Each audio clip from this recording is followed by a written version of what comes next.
السلام علیکم ورحمۃ اللہ وبرکاتہ۔ نحمدہ و نصلی علی رسولہ الکریم، اما بعد، اعوذ باللہ من الشیطان الرجیم، بسم اللہ الرحمن الرحیم۔ وما ارسلناک الا رحمۃ للعالمین، صدق اللہ العظیم۔ قائدین محترم، اکابرین ملت، معزز علماء کرام، مشائخ اعظام، مجاہدین اسلام اور میرے بہت ہی عزیز دینی بھائیوں، میں سب سے پہلے اپنے بہت ہی عزیز محترم، ہم سب کے لیے قابل فخر رہنما حضرت مولانا اللہ وسایہ صاحب کے ساتھ ان کے جواں سال عالم دین صاحبزادے کے انتقال پر تعزیت کرتے ہیں، دعا کرتے ہیں کہ اللہ ان کی مغفرت کر دے اور خاندان کو صبر جمیل عطا کر دے۔ برادران اسلام، میں عالمی مجلس تحفظ ختم نبوت اور اس میں شامل تمام دینی جماعتوں اور بالخصوص جمعیت علماء اسلام کے جاں بازوں کو دل کی گہرائیوں سے مبارکباد دیتا ہوں کہ آپ نے ہر طرح کی رکاوٹوں کے باوجود پرسوں شام تک یہ ماحول تھا کہ یہ کانفرنس منعقد نہیں کرنے دی جائے، ہم سب جمع ہوئے، اکٹھے ہوئے اور اللہ کی بارگاہ میں دعا کی اور عزم کیا کہ انشاءاللہ یہ کانفرنس منعقد ہوگی اور عظیم الشان ہوگی۔ میں اللہ کا شکر ادا کرتا ہوں، قائدین کی استقامت کے لیے دل کی گہرائیوں سے دعا گو۔ میں اس مرحلے پر آپ سب کو، اسلام کے جاں نثاروں کو اور اللہ کے دین کے لیے فتح اور کامیابی کے منتظر دینی بھائیوں کو افغانستان میں طالبان کی، اسلام کی، کلمے کی اور مجاہدین کی کامیابی پر مبارکباد پیش کرتا ہوں۔ اللہ نے افغانستان سے امریکہ اور نیٹو فورسز کے گند کو صاف کیا ہے۔ آج وادی پنجشیر بھی تسلیم ہو گئی، فتح ہو گئی۔ طالبان نے پوری حکمت کے ساتھ قدم آگے بڑھایا اور حکومت سازی کا مرحلہ شروع کر دیا ہے۔ ہمیں یقین ہے کہ انشاءاللہ افغانستان قرآن و سنت کی تعلیمات اور احکامات کا مرکز بنے گا اور افغانستان میں اللہ کے دین کا غلبہ اس پورے خطے کے لیے امن کا بھی، استحکام کا بھی اور ترقی کا بھی اور غلبہ دین کے لیے انشاءاللہ ایک بڑا ذریعہ بنے گا، اور ہمیں یقین ہے کہ طالبان، ان کی قیادت جنہیں اللہ نے فہم و فراست دی ہے، وہ تمام سازشوں کو ناکام بنائیں۔ برادران اسلام، میں یہ سمجھتا ہوں تحفظ ختم نبوت یہ ہمارا عقیدہ ہی نہیں، یہ ہمارے ایمان کی بنیاد ہے۔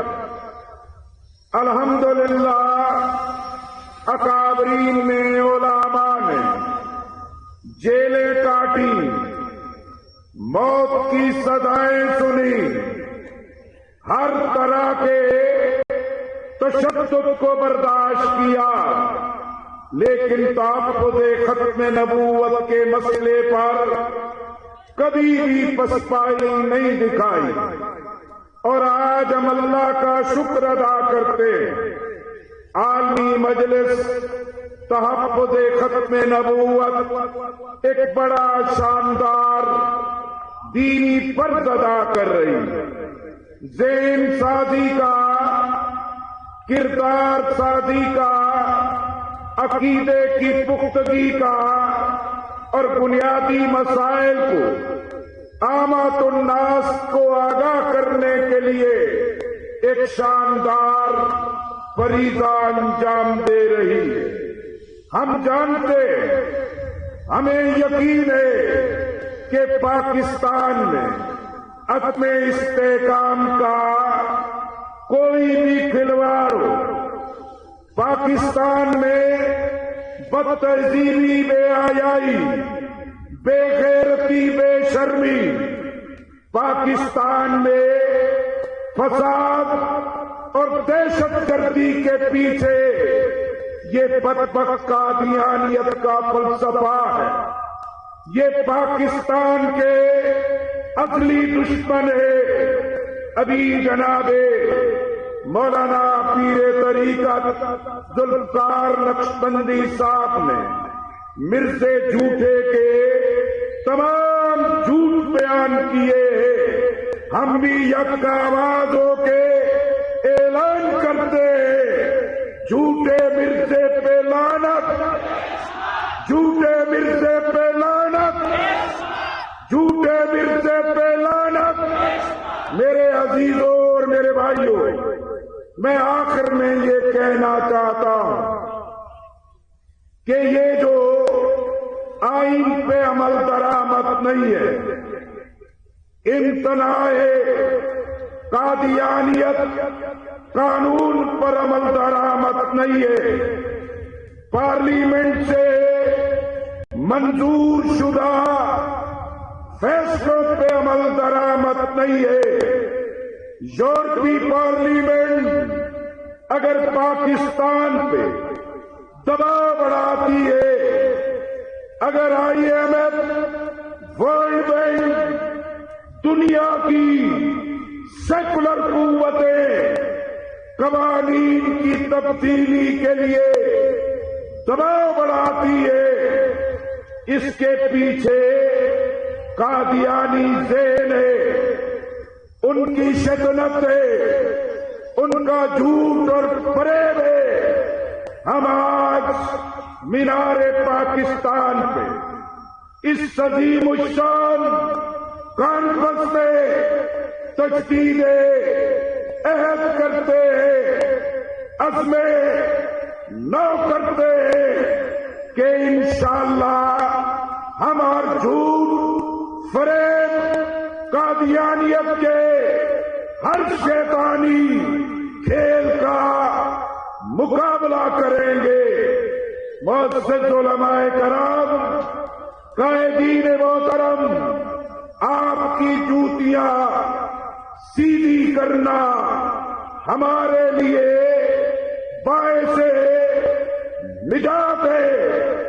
میں یہ عرض کرنا چاہتا ہوں، یہ نوجوان ہیں، یہ دین سے محبت کرنے والے ہیں، جو بیگنوں کی چھتوں پہ بیٹھ کے پورا دن سفر کر کے رات کے اس پہر میں اس عقیدت کے ساتھ بیٹھے آپ کو کورونا SOPs پہ عمل درآمد کرنے والے ان سے زیادہ دیوانے کہاں سے ملیں گے؟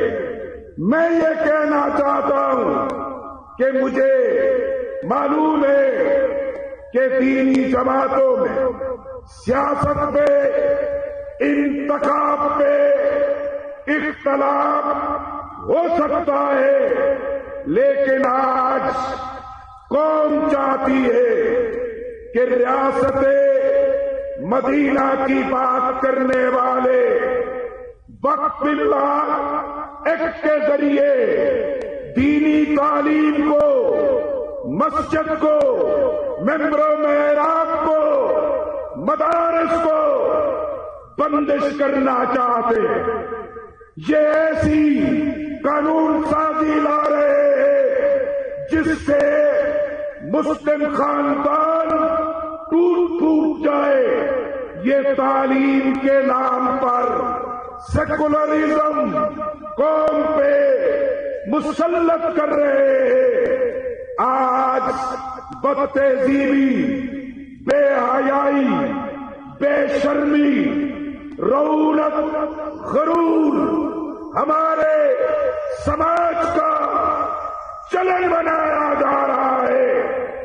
عورتوں کو، معصوم بچوں کو ظلم کا نشانہ بنایا جا رہا ہے۔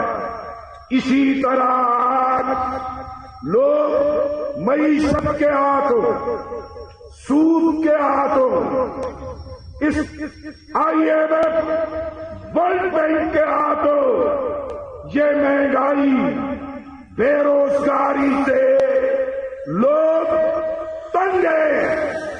یہ چاہتے ہیں علماء کرام، دینی قوتیں اس پاکستان کا ایک مؤثر پریشر گروپ بنے جس سے دینی ترجیحات، دینی مشترکات، درد مشترک، قدر مشترک اور قوم کے مستقبل کو سنبھالنے کے لیے دینی قیادت ہر چیز سے بالا تر ہو کے اپنا دینی فرض ادا کرے، وگرنہ یہ نوشتہ دیوار ہے کہ اگر اسٹیبلشمنٹ، اگر قومی قیادت، اگر کھلنڈرے لیڈر باز